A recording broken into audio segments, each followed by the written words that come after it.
lo marca como transmisión de enfermedades por fauna nociva y fauna transmisora. Principalmente el día de hoy vamos a ver esas enfermedades, nada más de manera muy general. Ya luego pondremos les voy a poner una actividad que también me la han solicitado de manera en equipo y que sea una actividad por cada una de las unidades. Hoy vamos a hablar acerca de las enfermedades pues por vectores y ya la próxima semana nos vamos a enfocar a todas las zoonosis provocadas sobre todo por animales domésticos. Entonces, ya varios de ustedes se encuentran en la universidad. A ver, platíquenme. ¿Ya están allá? ¿A quién le tocó ir hoy? ¿Cuántos están en casa? ¿Cómo estamos?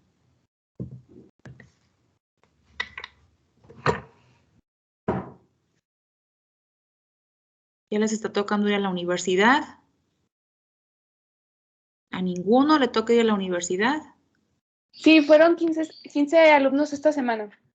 Ay, qué bueno. ¿Y quién está ahorita ya en la universidad? ¿Andan de cotorreo? ¿Están felices? Roberto dice que él está en la uni. ¿Quién más? Michelle. Doctora, ¿Mande? bueno, yo estoy con Joaquín, estamos en la biblioteca. Están juntos, muy bien. Por eso estoy hablando desde el celular de Joaquín. Sí, dije, ya le cambió la voz a Joaquín.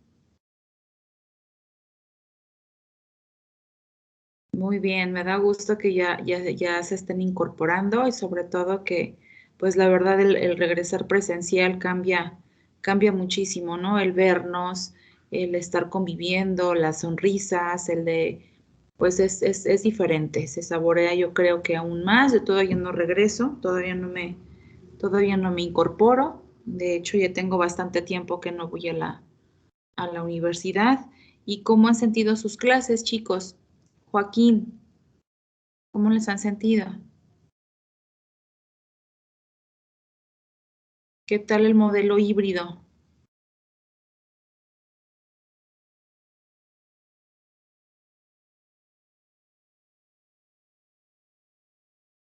¿Ya nadie? Yo no he ido, pero personalmente pensé que iba a ser más complicado porque pensé que se iba a ir el internet a cada rato de la clase, o que no se iba a escuchar, bien al profesor y todo este rollo, pero la verdad, pues no ha ido tan mal. Ah, qué bueno. ¿Y los que están presencial? Sí, maestra, nada más que es un poquito complicado como que acomodar las pantallas. Y eso Sí, es lo que se ¿verdad? nos complica un poquito en la clase presencial, pero pues por lo demás sí está bastante bien. Ah, qué bueno. Yo creo que también en lo que nos habituamos a estar transmitiendo en pantallas y también o sea, estar al pendiente de pues de las dos divisiones del grupo, ese es lo difícil o lo complicado, pero yo creo que ya una vez que todos los maestros como que agarramos la onda y lo hacemos propio, pues ya se vuelve un poquito más ameno y más tranquilo. Varios de mis compañeros sí le están sufriendo, pero igual todo es un proceso de adaptación. Bueno, vamos a comenzar a revisar. No les he subido su experiencia de aprendizaje porque estoy realmente pensando con su equipo, bueno, con su equipo, no, con su grupo, juntar las actividades tanto de vectores como de roedores eh, y hacer una experiencia de aprendizaje un poco diferente a las de su otro grupo. La verdad es un reto para mí como maestra el poder hacer dos actividades y creo que para ustedes se les va a acomodar mejor que sea una misma actividad por los dos temas, así que ténganme paciencia con la experiencia de aprendizaje. El día de hoy vamos a revisar la presentación, traté de hacerla. Hay algunas cosas donde le tengo que poner toda la información como tal, pero si ustedes me ayudan a leerlo, pues igual se hace más ameno con diferentes voces.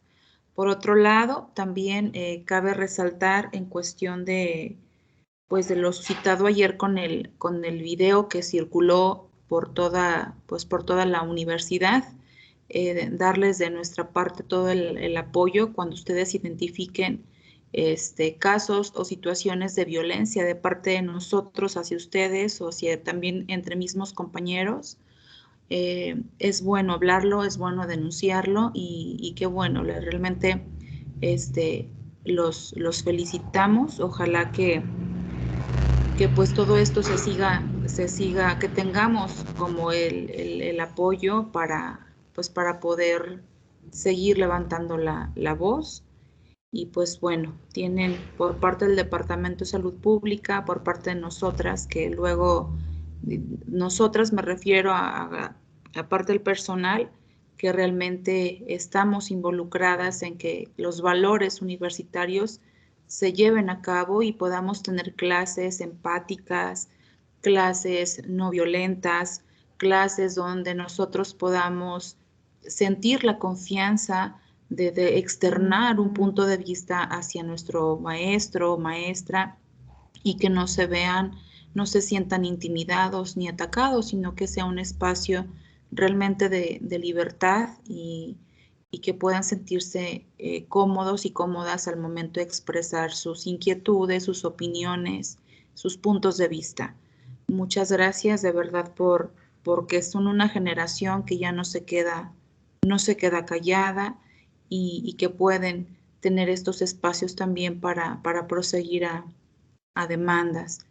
Yo les comentaba pues a mi familia, que es ahorita donde más convivo, que como estudiante también de la universidad, pues lógicamente también nos tocó. Nosotros éramos un grupo de puras mujeres, aproximadamente 4 o 5 varones, y la mayoría de nuestros profesores fueron varones, algunos muy respetuosos, otros no, y como mujeres nos las ingeniábamos para no dejar entrar al profesor hacia las filas o acercarse hacia nosotras, porque hacían situaciones o decían o hacían, ¿no? Situaciones que no nos gustaban, pero en ese tiempo, me refiero a hace 10 años, 12 años, nos daba más miedo, nos daba mucho miedo hablar la voz, nos daba miedo denunciar, nos daba miedo decir qué estaba pasando porque creíamos que era a lo mejor nuestra imaginación. Y felicitar a estas generaciones que ya no tienen miedo de decir si algo realmente está saliendo de contexto y externarlo. Muchísimas gracias por eso y pues bueno, pasamos. La ventaja que ahora tenemos todo esto, el tener la clase virtual, pues nos permite también estar grabando todo lo que está aconteciendo en una clase y guardar la evidencia suficiente para poder actuar en algún momento donde la injusticia se encuentre presente. Bueno, y sin más choro mareador, vamos a comenzar a hablar de vectores. ¿Alguien que quiera externar su opinión? Ya se me quedaron dormiditos, ya se me perdieron. No, aquí estamos, maestra. Muy bien.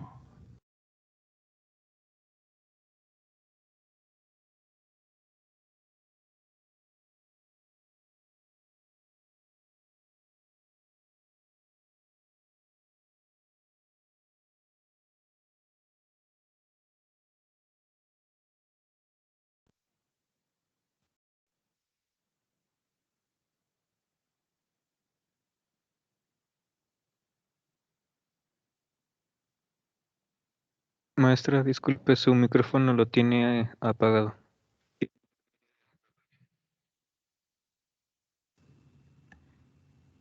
Yo ya muy inspirada les mencionaba que si alguien quiere externar su opinión acerca de los hechos o alguna opinión en general.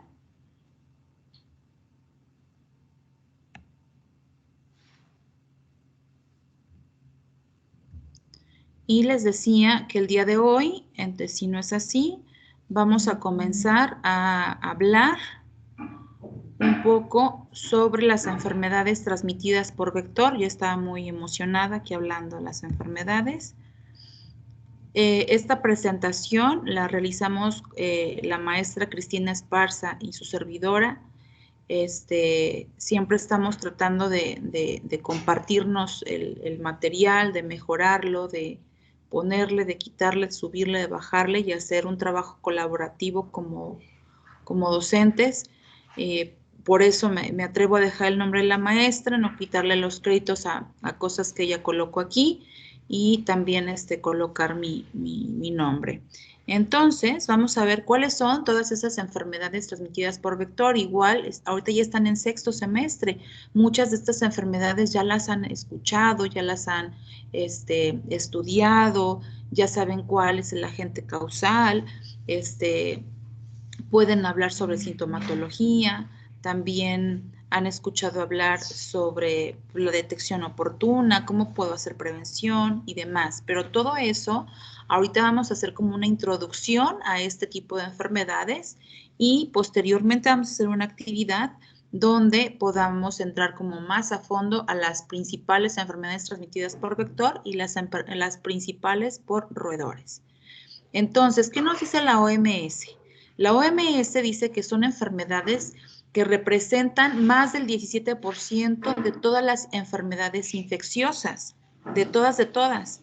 Sale, vamos a acordarnos que hemos pasado por una transición epidemiológica y que anteriormente todas las enfermedades infecciosas o todas las enfermedades se catalogaban, siempre se buscaba algún microorganismo patógeno que provocara esta enfermedad. Posteriormente, con la revolución industrial, nos vamos dando cuenta que hay otras enfermedades que aparecen en la vida del ser humano y que no necesariamente son transmitidas por un organismo patógeno, como el cáncer, como la diabetes, como la hipertensión, como las enfermedades cardíacas, sino que todas estas enfermedades tienen que ver más con los estilos de vida de la población. Pero, sin embargo, no debemos de olvidar que todavía las enfermedades infecciosas están presentes en el mundo, pero justo las que son transmitidas por vectores representan el 17% de todas estas enfermedades infecciosas y también provocan más de 700,000 defunciones en un año. Otras enfermedades, tales como la enfermedad de Chagas, la leishmaniasis y la esquistosomiasis, afectan a cientos de millones de personas en todo el mundo. Siguen estando presentes. Muchas de estas enfermedades son prevenibles. Como ya sabemos, la mayoría de las enfermedades son prevenibles, pero realmente nos falta tener ese enfoque o nos falta darle importancia a la atención primaria en salud. Realmente hacer promoción, prevención, educación para la salud en todos los niveles de atención, Y ¿cuáles son o qué son los vectores? Los vectores, ¿me ayudas a leerlo, por favor? Andrea, una de las Andreas.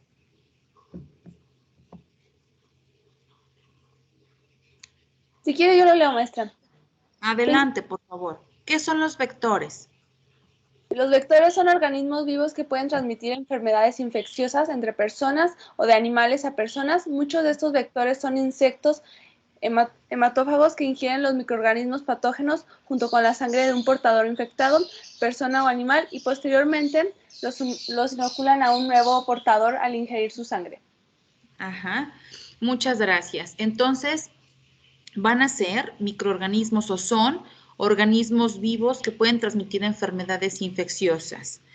También esto va a la inversa. Estos organismos pueden tomar de las personas el agente causal y llevarlo hacia los animales. Ayer justo mi pareja es veterinario. Entonces, cuando le dije que estoy trabajando o estoy viendo con ustedes el tema de vectores, el tema de zoonosis, pues él siempre lo ve a la inversa. ¿Qué enfermedades del humano nos las avientan a los animales? Entonces, ahí estábamos con el platicarnos qué es lo que pasa. Y él me mencionaba que, por ejemplo, en cuestión de algunas de las enfermedades, los cisticercos, él lo ve a la inversa, ¿no? Nosotros lo veríamos que algunos de los animales pues, nos los pasan a nosotros. Y él decía, sí, anteriormente, literal, las letrinas, como era más el uso de letrinas, las letrinas caían justo a los chiqueros de los puercos, y los puercos o los cerdos se alimentaban literalmente del excremento de las personas, y ahí era un foco de infección enorme. Entonces, pues ahora sí que lo vamos a ver ahora nosotros, del lado de medicina humana, cuáles vectores, cuáles roedores nos van a afectar ahora sí que de allá para acá, ¿no? No lo vamos a ver a la inversa, pero sí es bueno tener algunos datos y también ver que muchas de estas infecciones, muchas de estas enfermedades, también las podemos pasar a los animales. Entonces, las enfermedades de transmisión vectorial son enfermedades humanas provocadas por 3 bacterias, parásitos o virus, que son transmitidos por vectores. El vector básicamente va a ser como el vehículo que va a llevar estos microorganismos patógenos hacia la persona. Como habíamos mencionado, cada año se registran más de 700.000 muertes por enfermedades como el paludismo, el dengue, la esquistosomiasis, la tripanosomiasis africana, la leishmaniasis, la enfermedad de Chagas, la fiebre amarilla, la encefalitis japonesa y la oncocercosis. La mayoría de estas enfermedades que afectan de forma desproporcionada a las poblaciones más pobres corresponde sobre todo a zonas tropicales y subtropicales. Desde el 2014, pues hemos observado grandes brotes, sobre todo de dengue, paludismo, fiebre chikungunya, fiebre amarilla y enfermedad por Zika.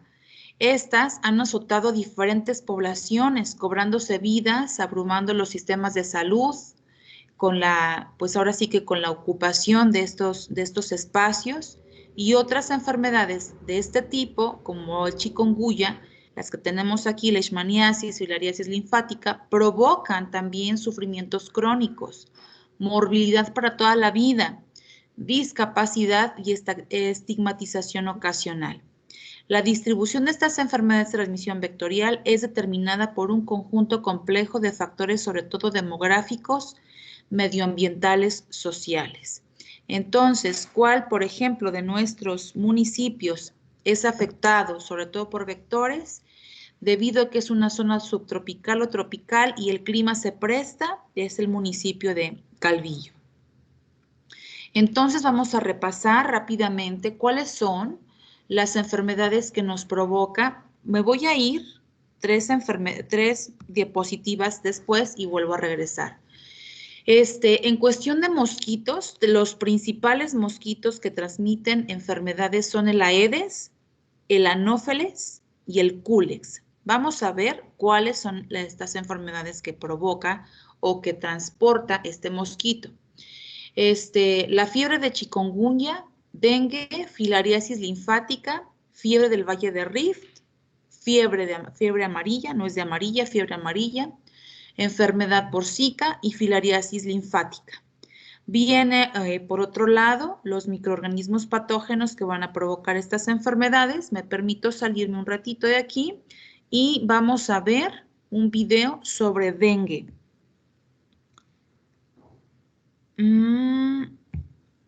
Dejo de compartir, ¿verdad? Para que vean mi...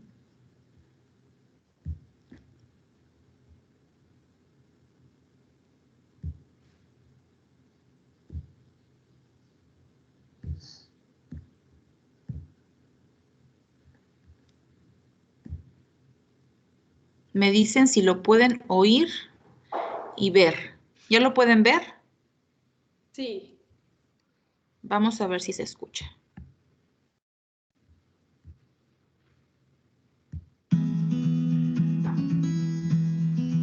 ¿Se escucha? Sí. Gracias. Sí.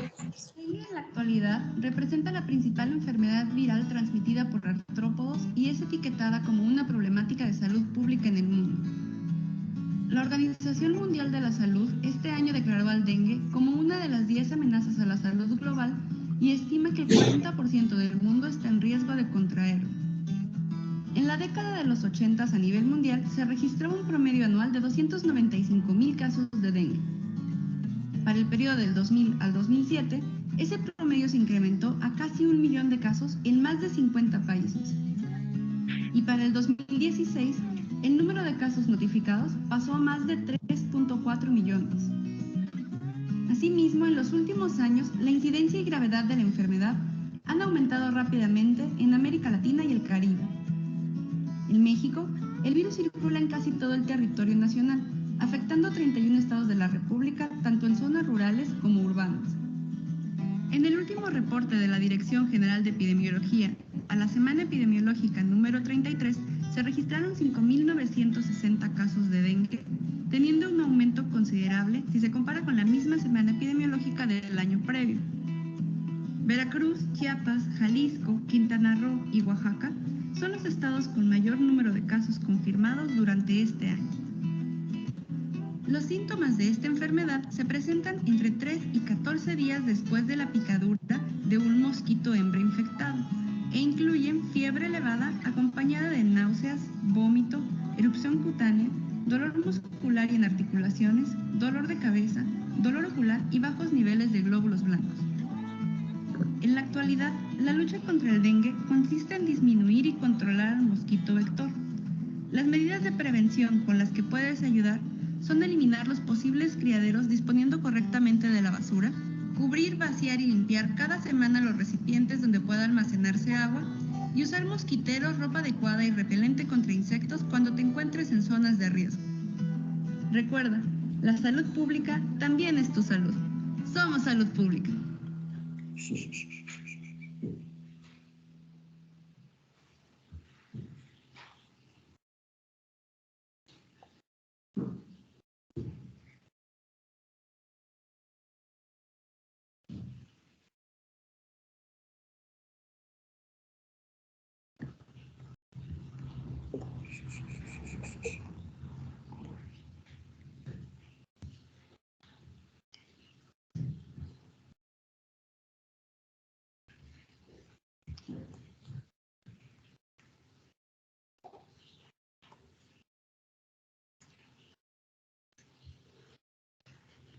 Muy bien, ahora vamos a pasar con el mosquito Anófeles, que es el causante, o bueno, es el transmisor del paludismo y de la encefalitis japonesa.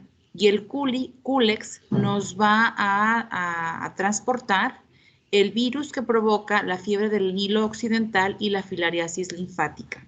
Ahora vamos a ver un video sobre el paludismo.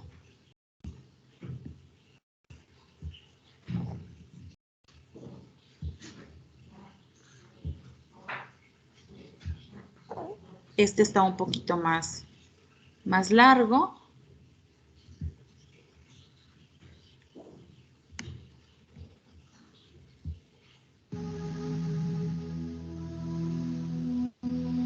¿Lo pueden escuchar? Sí, maestra. Gracias.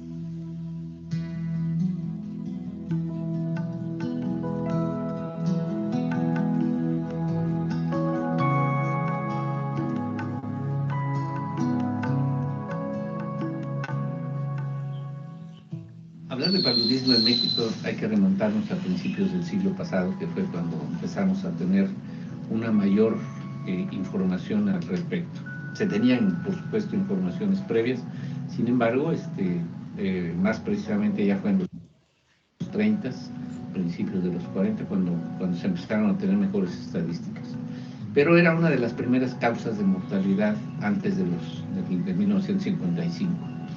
A partir de 1956, que se inicia el programa de paludismo, tanto la mortalidad como la morbilidad empezaron a descender. Pero en 1989 se cambia la estrategia, se hace una estratificación epidemiológica basada en localidades muy positivas y ahí se aplican lo que se llamó el programa de acciones intensivas simultáneas, que tuvo un impacto muy importante. De más de 100,000 casos en el 88, para el 89 baja alrededor de 50,000, un poco menos, y para el año 91 ya se nota una disminución importante a menos de 20,000 casos. Entonces, podemos decir que ese es un preámbulo histórico, ¿sí?, basado básicamente en insecticidas, en búsqueda de enfermos, tratamiento de los enfermos. Tuvimos Plasmodium vivax sobre todo, pero también tuvimos brotes por Plasmodium falciparum, de tal manera de que seguimos utilizando los mismos medicamentos, se sigue teniendo susceptibilidad de los parásitos, hay multiresistencia a insecticidas por parte de los mosquitos transmisores. Pero con ese preámbulo, cuando se hace el programa de ampliado de acciones intensivas denominado PAIS, hay una caída pero muy profunda del paludismo. Se empieza a tener un control muy grande, ¿sí? Y a diferencia del resto del mundo que iba hacia arriba, México empieza un descenso muy importante del paludismo, llegando a cifras de un poco más de 4,000 por año, ¿sí? Y íbamos bastante bien hasta que empieza el efecto de la descentralización. Cuando se hace la descentralización de los servicios de salud a los estados, coinciden dos situaciones en el estado de Oaxaca. En 1997, 2 huracanes que le pegan a la costa, que afectaron toda esta región, y para 1998, la descentralización. Eso hace, hay un desajuste organizacional, y en lo que se acomodan las áreas administrativas y se empieza a trabajar en esa nueva modalidad, se desarrolla un gran brote de paludismo en Oaxaca. Hay que decir que Oaxaca, históricamente, junto con Chiapas, fueron en toda la historia del paludismo en México los estados más afectados y que se destacaban más en todo el país. Posiblemente entre los dos estados, año con año, representaban alrededor del 25 al 30% del total de casos que se tenían anualmente. De tal forma de que para esas fechas que ya llevamos más o menos un promedio de 4,000 casos, en Oaxaca se producen 7,000 casos en la costa de Oaxaca. O sea, vimos un problema, pero también hay que reconocer que las crisis también generan oportunidades. Y entonces nos dedicamos a revisar el problema. Y al revisar la información de principios del siglo pasado, nos encontramos 2 puntos que fueron fundamentales. Uno, las personas que viven en determinadas casas sufren paludismo con mucha frecuencia, ¿sí? Pero no todas las familias de una localidad sufren la misma cantidad ni frecuencia de paludismo. Entonces el paludismo está focalizado. Entonces nosotros empezamos otra vez a retomar lo que antiguamente se llamó casa palúdica o casa malárica. Ese fue un punto importante. Ahí nos enfocamos a desarrollar una solución. Entonces la solución que encontramos fue dar algún tratamiento medicamentoso con el objeto de eliminar los nidos de parásitos, ¿sí? En términos generales, en las localidades más afectadas encontrábamos que no más del 30% de las viviendas tenían casos de paludismo. Entonces había que centrarse en esas casas para poder eliminar los focos de paludismo. La segunda cosa que contribuyó muchísimo a esto también fue una información que se generó a finales del decenio de 1920, por ahí de 1929, 1930, en donde observaciones que hizo Carlos Hoffman por parte del Instituto Nacional de Higiene y de la Universidad en el Instituto de Biología, determinaron que el nicho de la Anopheles pseudopunctipenis, que es el principal transmisor de los últimos años en México, era muy focalizado también. Estaba definido en épocas de sequía, cuando los ríos disminuían su fuerza de corriente, y entonces se forman remansos, lagunetas alrededor de los ríos, y crecen las algas verdes filamentosas. Donde hay algas verdes filamentosas en las regiones de montaña o de cañadas de la vertiente hacia el Pacífico, allí es donde teníamos el principal problema, y ahí estaban los principales criaderos de estos mosquitos, el Anopheles pseudopunctipenis. Entonces teníamos la otra gran oportunidad, quitar las algas verdes filamentosas, o sea, limpiar los ríos. Y allí sí hicimos otra innovación. No fue el programa el que hizo la limpieza de los arroyos, sino organizamos a las comunidades, las capacitamos, ¿sí? Les enseñamos qué era lo que teníamos que hacer, para qué lo tenían que hacer y cómo podían evaluar su trabajo. Un aporte que yo creo que fue muy importante también en esta experiencia de Oaxaca fue la racionalización en el uso de insecticidas.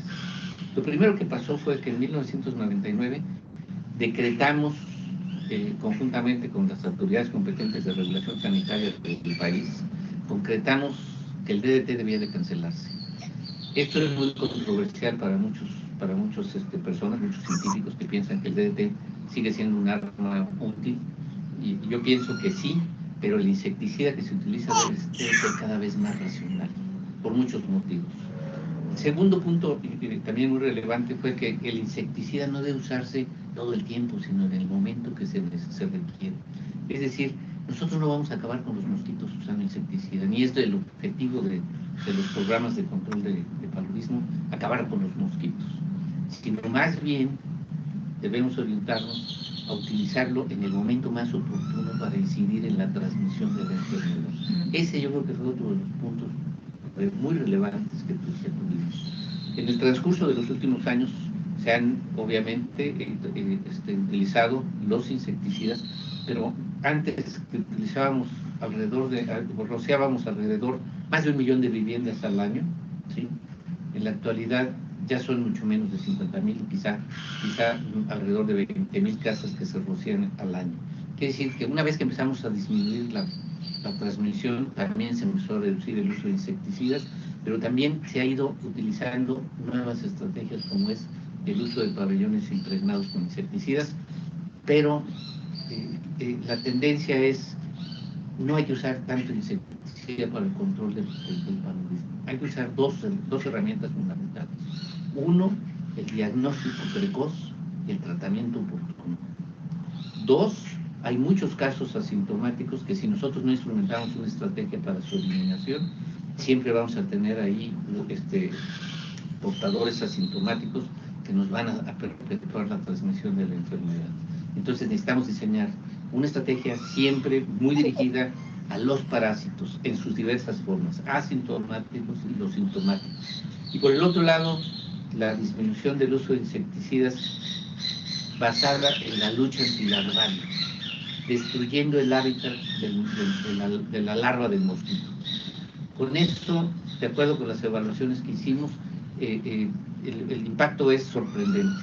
Hay más de un 90% de disminución de mosquitos que llegan a picar a las viviendas después de haber hecho las limpiezas de los ríos, y más o menos con una periodicidad mensual. Y como nada más es de primer semestre la transmisión del Pacífico, del área del Pacífico de México, pues esa había que focalizarla fundamentalmente a finales del año y a principios del primer semestre, ¿sí? Y la participación comunitaria como elemento de trabajo. Nosotros encontramos que las viviendas más afectadas tienen que ver con malos hábitos de higiene, con malos hábitos de saneamiento de las viviendas, es decir, el manejo de la basura, el barrido, el baño de las personas, la acumulación de la ropa sucia, el uso de insecticidas domésticos también impacta sobre el paludismo, ¿sí? De tal forma que también dirigir un programa al mejoramiento de las viviendas es algo muy importante. En lugar de seguir usando insecticidas, qué mejor que estuviéramos modificando las viviendas de las personas que realmente tienen mucha malaria, que no son todas las casas de las comunidades, y con pocas cosas que se le modifiquen y con un poquito más de enseñanza sobre la higiene de las personas, se puede lograr mucho más control usando insecticidas. Y de esa manera entramos a otra nueva etapa. Logramos las cifras históricas más bajas a principios del año 2000, y a partir de ese momento generalizamos el programa a todo el país, y poco a poco se fueron eliminando muchos focos de transmisión, al grado de que en poco tiempo se eliminó el paludismo en Guerrero, Michoacán, Jalisco de una manera muy importante, también en Sinaloa, en muchas partes, Sonora, y nos quedaron focos residuales, ¿sí? Los focos residuales fueron en las montañas entre los estados de Chihuahua, Sonora, Sinaloa y Durango, en el norte, en el sur de Sinaloa y Durango y Nayarit, es otro foco, pero también en las áreas montañosas. Y finalmente, lo que era para nosotros el área más afectada del paludismo, que era Oaxaca, se eliminó a partir del año 2015. Eso es un logro muy importante en la historia del paludismo en México, que nos da pie a dos circunstancias. Uno, mejoramos la capacidad técnica del país, ¿sí? Y segundo, hicimos una aportación mundial importante, ¿sí? A partir del año 2000, México entra en una etapa de eliminación de focos de transmisión y hemos llegado a los últimos años, ya en esta etapa de este decenio, a que la Organización Mundial de la Salud nos considere un país candidato a eliminar el paludismo. Y ese es precisamente el punto clave. El otro foco que nos queda residual es el área fronteriza con Centroamérica, específicamente con Belice y Guatemala, por donde, como ustedes saben, ha habido un incremento muy importante de la migración, ¿sí? Si antes la teníamos, ahora es mucho más intensa y mucho más amplia, y se requiere todavía un ejercicio especial y un diseño de una estrategia muy diferente a los otros focos que tenemos, de tal manera de que en breve ojalá tengamos la posibilidad de eliminar la transmisión autóctona del paludismo en nuestro país.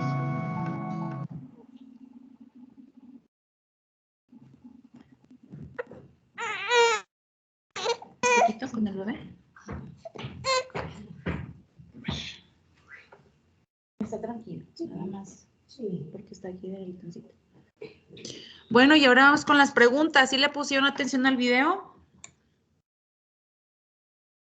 Vamos a ver si pusieron atención al video. Me pareció un video realmente bueno, aunque estaba nada más un señor hablando y no tenía así como tantos elementos interactivos, pero me pareció un video muy bueno porque justo este médico va haciendo una reseña histórica de cómo se ha manejado el paludismo o la malaria aquí en nuestro país y todas las estrategias que han funcionado o no han funcionado para la erradicación de esta enfermedad. Y la primera pregunta, ¿cuáles son los estados donde se ha presentado mayor número de casos de paludismo? ¿Quién contesta? ¿Quién dice yo?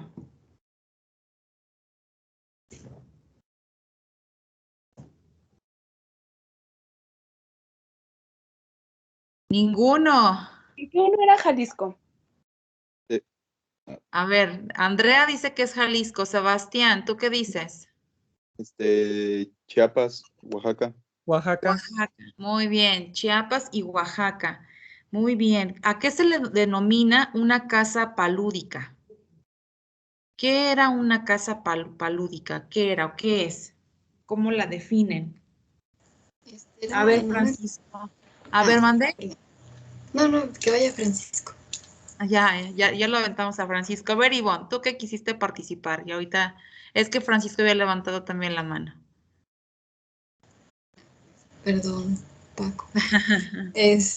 Pues en sí era como que en una comunidad, algunas personas se contagiaban, otras no, entonces se centraban en las personas que vivían en las casas donde se contagiaban para pues revisar características de la vivienda y aparte pues prevenir, ¿no? Más que nada. Muy bien. Ahora seguimos. ¿Dónde o cómo identificaron los criaderos?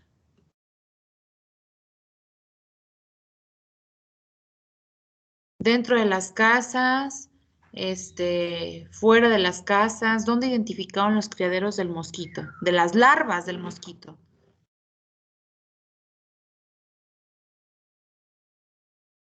¿Se acuerdan que decía que en épocas de sequía, qué pasaba? Roberto, ¿quieres opinar? Bueno, decía que en épocas de sequía como que había en ciertas partes donde se acumulaba el agua y surgían algas verdes donde en esa parte estaban los mosquitos.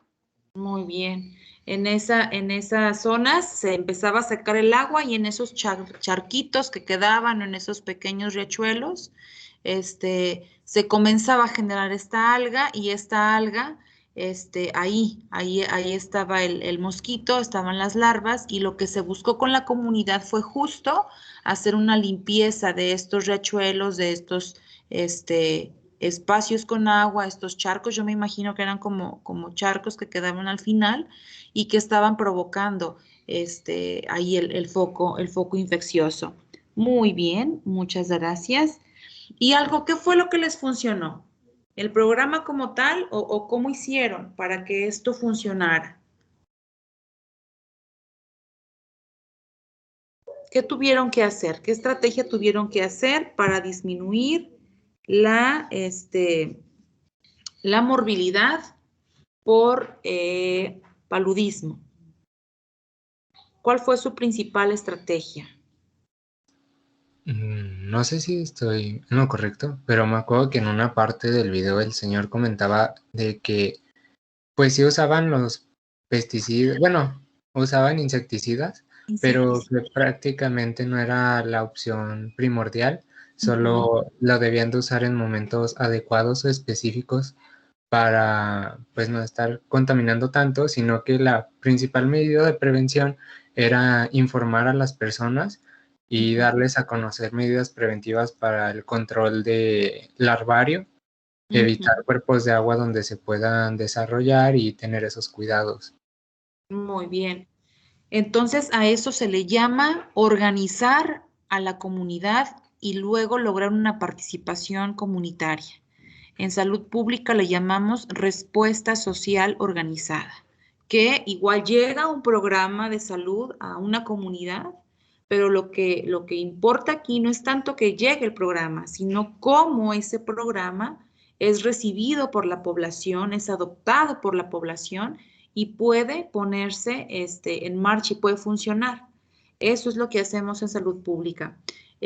Apostarle a la respuesta social organizada, empoderar a la población por medio de ¿qué? De educación para la salud, de promoción de la salud, de que ellos se den cuenta que son los dueños de su propia salud y que puede llegar el gobierno a implementar medidas de control, de saneamiento, pero que el principal dueño de tu salud en tu casa, en tu comunidad, eres tú y que ellos solitos vayan haciendo o realizando este tipo de acciones. Muy bien. Alguien que me mencione qué cuestiones o qué puntos específicos de la vivienda indicaban o podían ser como los generadores de estos focos infecciosos. ¿Qué características tenía o tiene una vivienda que puede tener un foco infeccioso de las larvas?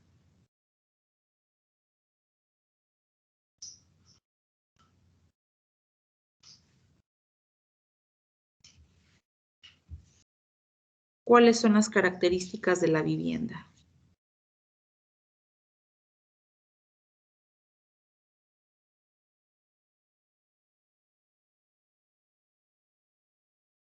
Los que tengan malos hábitos de higiene y saneamiento. Exactamente, Carlos. Aquellas viviendas, en pocas palabras, sucias. Aquellas viviendas donde estaba presente basura, donde estaba presente... ¿Qué otra cosa? Carlos, a ver, tú dime, ya estoy contestando la pregunta. ¿Qué otra cosa tenían las viviendas? Ropa sucia, me acuerdo, también. Ropa sucia, basura. ¿Qué más?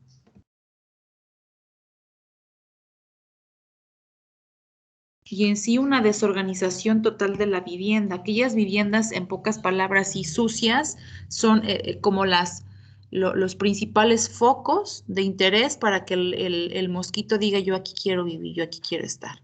Entonces, las estrategias también fueron enfocadas justo a eso, a la higiene de la vivienda y al saneamiento de esta vivienda, también higiene de las personas. Cuando el stock está en medicina comunitaria otra vez con nosotras, vamos a poder observar eso. Esperemos que ya para dentro de un año, año y medio, que estén en octavo semestre, podamos asistir a una comunidad y todo esto verlo, observarlo y también buscar la estrategia principal para decir cómo pudiéramos decirle a una persona que limpie su casa, que acomode sus espacios, que ordene cada una de las cosas que tiene, porque son focos de infección, no tanto también para vectores, sino como para roedores. ¿Cómo pudiéramos hacerle? ¿Qué se les ocurre? Porque lógicamente a estas comunidades mandaron a promotores de salud, médicos, enfermeros, a lo mejor todos de servicio social. ¿Cómo pudiéramos decirle a una persona, a una familia que tiene que limpiar su vivienda, que tiene que acomodar su vivienda? Eso lo vamos dejando a modo de reflexión, porque luego, ahorita, justo estas materias de salud pública, no nada más las de salud pública, sino todas las que están llevando, las vamos a poder, de cierta forma, comenzar a aplicar en medicina comunitaria. No tanto que empiecen a diagnosticar como tal, porque no tenemos el permiso, pero sí a comenzar a identificar todos estos determinantes sociales que giran en torno a la salud de las personas y que me van a permitir tener o mermar mi salud, tener un acceso a los servicios o no tener un acceso a los servicios de salud o simplemente a la información que ésta se genera. Vamos a continuar, vamos a cerrar la sesión, todavía nos quedan algunas diapositivas, pero vamos a cerrar la sesión avanzando un poquito más a la presentación y tenemos otros bichitos por aquí que van a ser los simúlidos. Los simúlidos no son otra cosa más que las moscas como tal. Aquí las podemos ver. Y las principales enfermedades que me generan van a ser la oncocercosis y la peste, ¿no? Pero dice que la peste también va a ser transmitida por ratas al ser humano. Entonces vamos a ver o a meternos también a ver cómo pasó eso. Las pulgas, sabemos que las pulgas también están presentes. Ah, no, aquí ya me confundí, aquí ya lo puse mal. Las pulgas es la peste, tungiasis y la tifus. Entonces vamos a ver también cómo estas enfermedades, ahorita las estamos viendo de general, posterior nos vamos a ir metiendo a cada una de ellas. Y creo que ya estamos a tiempo, si mal no veo, quedan 8 minutitos para hacer un cierre de las actividades. Hasta aquí, ¿con qué nos quedamos, chicos? Diapositiva 11. Hasta aquí, ¿con qué nos quedamos? ¿Qué nos podemos llevar el día de hoy? ¿Qué aprendimos el día de hoy? ¿Quién de todos, a excepción de Francisco, Andrea, Roberto, Ivonne, que participaron, Carlos, me puede hacer una conclusión de las actividades del día de hoy? Ivonne, ya estabas bien puesta y te corté la inspiración. Una disculpa. Vamos a darle la oportunidad a que tus demás compañeros Está bien. Sirve que dejo de participar en todo el semestre. Está bien, Ivonne, está bien. Bueno, a mí lo que más me quedó, o lo que más me gustó... Tenemos 2 conclusiones. Ay, perdón, Solís. A ver, va Angélica y Solís, adelante. No, yo iba a decir que lo que más me quedó es que el cambio más grande lo hace la sociedad en cuanto a la prevención. Como que es lo más, lo que se me hizo más importante. Muy bien, muchas gracias, Angélica, muchas gracias. Y justo no nada más para enfermedades de transmisión por vectores, sino para todas, para todas. Nosotros lo podemos observar con esto que aconteció el día de ayer en nuestro centro. Pueden ver las notas que están alrededor o que comenzaron a salir también en otros medios y pues realmente los estudiantes son unos exagerados, aguantan muy poco, pero quienes ahora sí que somos los primeros que tenemos que enseñar, mostrar o visibilizar formas de violencia, pues desde la academia se está haciendo esto, ¿no? Desde nosotros como estudiantes, como maestros lo estamos haciendo. Al igual que todas las demás enfermedades, acordarnos que justo la violencia es un determinante social de del ambiente, ¿no? También. Y esto también genera para muchas enfermedades, ¿no? Para muchas otras enfermedades. ¿Cuándo es un caso exitoso también, por ejemplo, en cáncer de mama? Cuando tienes a una mujer empoderada, cuando tienes a una mujer que se autoexplora, que está al pendiente de su salud. No nada más para este tipo de enfermedades, sino para todos.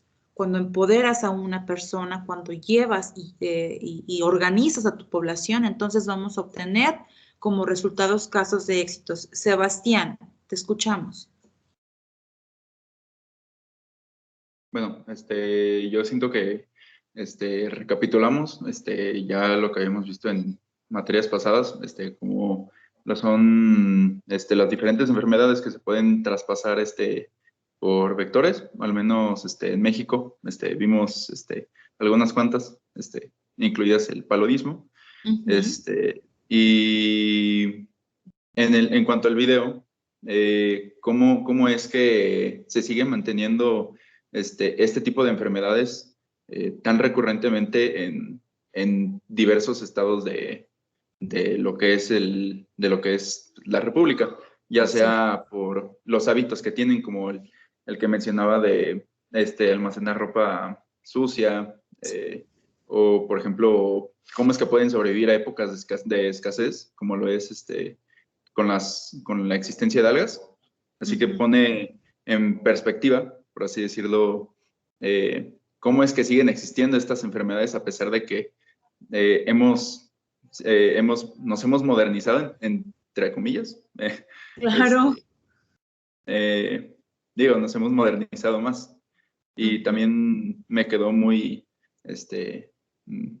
pegado lo que comentó acerca de la situación que se vivió el día de ayer, que claro, que un esfuerzo comunitario apoya en este tipo de situaciones a que salgan a la luz y que no se queden impunes.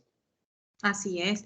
Y volvemos a ver que cuando una comunidad se organiza para un bien común, realmente es cuando vienen los grandes cambios, ¿no?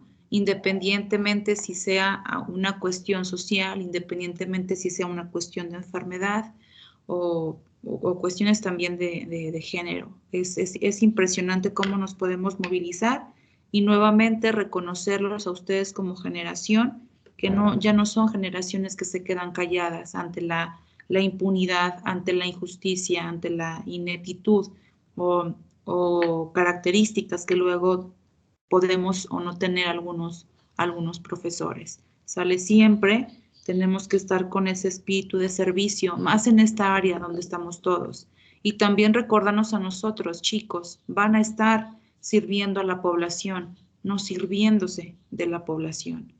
No admiren a esos maestros que personalmente no aportan, no les aportan mucho. Observen a su profesor, aquel médico, que sea un poco más integral. Muchísimas gracias, muchachos, y que sigan teniendo muy bonita semana, que el cierre de todas sus actividades sea genial. Nos quedamos a mitad de presentación y pues bueno, espero de verdad que vayamos avanzando, que vaya siendo también de interés para ustedes. Nos vemos la próxima clase. Adiós. Gracias, Gracias. maestra. Gracias, maestra. Gracias.